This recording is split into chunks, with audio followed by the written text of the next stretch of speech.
Assalamualaikum friends, today I will discuss how to fix Google Photos app black screen issue in red.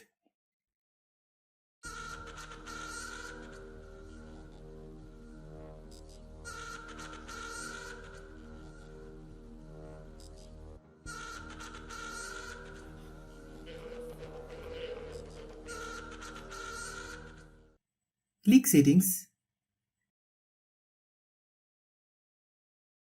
click App Management, click App List, click Google Photos, click Storage Use, click Clear Data, then click Delete, click Force Stop, click Force Stop,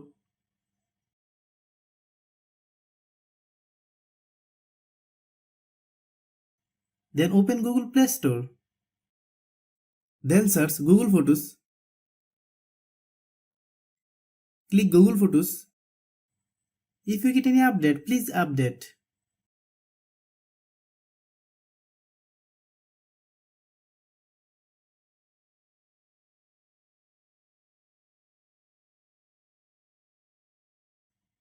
Thanks for watching.